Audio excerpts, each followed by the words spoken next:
नमस्कार। चिंतन मनन की इस श्रृंखला में प्रस्तुत है आज का चिंतन। विचारों को परिष्कृत करने का अभ्यास।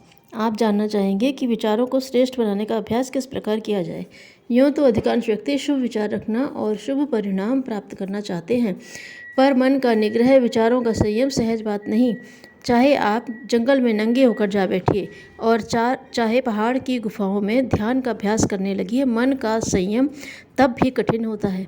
गीता में अर्जुन ने अपनी यही कठिनाई बतलाकर कहा था, चंचलम ही मनः कृष्ण प्रमाथि बलवद दृढ़म तस्याहम निग्रहम मन्ये वायोरिव दुष्करम। अर्थात, हे कृष्ण, यह मन बड़ा चंचल, मथने वाला और शक्तिशाली है, इसलिए उसका संयम करना मुझे वायु को वश में लाने की तरह अति दुष्कर जान पड़ता है। इस पर भगवान ने उसकी कठिनाई को सत्य मानते हुए समझाया, असंशय महाबाहो मनो दुर्निग्रह चलम अभ्यासेन तु कौन्तेय वैराग्येण च गृह्यते।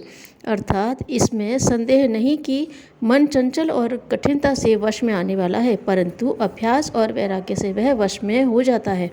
जब मनुष्य मन के वश में करने, उसे संयम में रखने का लक्ष्य सम्मुख रखकर कोशिश करता है, तब लगातार अभ्यास और वैराग्य की सहायता से अपने उद्देश्य में सफलता प्राप्त कर लेता है।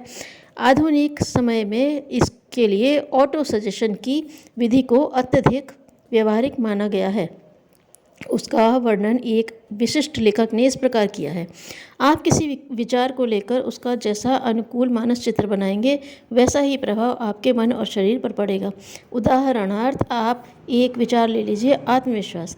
इस विचार को स्पष्ट करते हुए मानसिक चित्र बनाइए। एक ऐसे दृढ़ प्रतिज्ञ बलवान व्यक्ति को मानस नेत्रों से देखिए, जो प्रत्येक कार्य स्वयं अपने पुरुषार्थ और स्वावलंबन से करता है, किसी बात के लिए अन्य पर निर्भर नहीं रहता। वह यश प्रतिष्ठा स्वयं अपने बाहुबल से अर्जित करता है।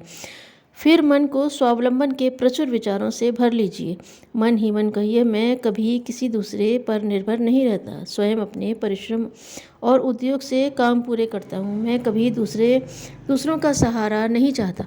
मुझे मालूम है कि मुखापेक्षी सदा निर्बल रहता है। जिसे स्वयं अपनी गुप्त आध्यात्मिक शक्तियों का ज्ञान हो गया है, उसके लिए सफलता का द्वार खुला है। स्वावलंबी को किसी भी विषम परिस्थिति से हार नहीं माननी पड़ती। मैं अपना सब काम खुद करता हूँ। मेरी उन्नति का कारण मेरा स्वावलंबन ही है।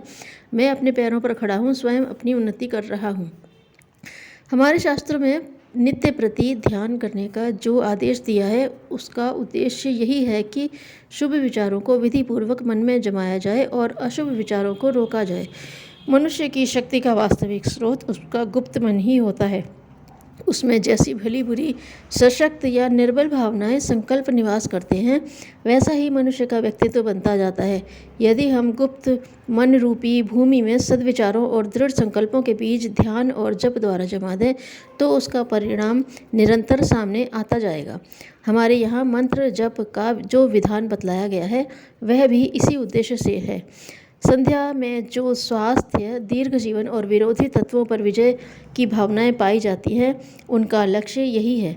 यदि मनुष्य उनको तोते की तरह उच्चारण करने की बजाय अर्थ समझकर और विश्वास के साथ नियम से पूरा करता रहे, उनके भावों को बार बार ध्यान करके मन में जमाए, तो निसंदेह शारीरिक, मानसिक, आध्यात्मिक दृष्टि से उसकी बहुत कुछ उन्नति हो सकती है। इस प्रकार के जपों का एक उत्कृष्ट उदाहरण गायत्री का जप है, जिसमें कहा गया है कि भगवान सविता के तेज का हम ध्यान करते हैं, वह हमारी बुद्धि को सत्प्रेरणा दे। यदि इन भावों को प्रतिदिन आधा एक घंटा भी ऑटो सजेशन यानी आत्म संकेत की विधि से हृदय में जमाया जाए, तो कोई कारण नहीं है कि उससे हमारी आत्मा बलवान और मन कर्तव्यनिष्ठ न बने। इससे हमारी लौकिक स्थिति का सुधरना, समाज में मान मर्यादा का बढ़ना अवश्यंभावी है। अगर हम अपनी और दूसरों की भलाई के लिए कोई बड़ा आयोजन करते हैं, तो उस अवसर पर इस प्रकार के ध्यान द्वारा अपनी मानसिक शक्ति बढ़ाकर उसमें संलग्न करना एक ऐसी विधि है जिसकी युक्तियुक्तता तथा व्यावहारिकता में संदेह नहीं किया जा सकता। धन्यवाद।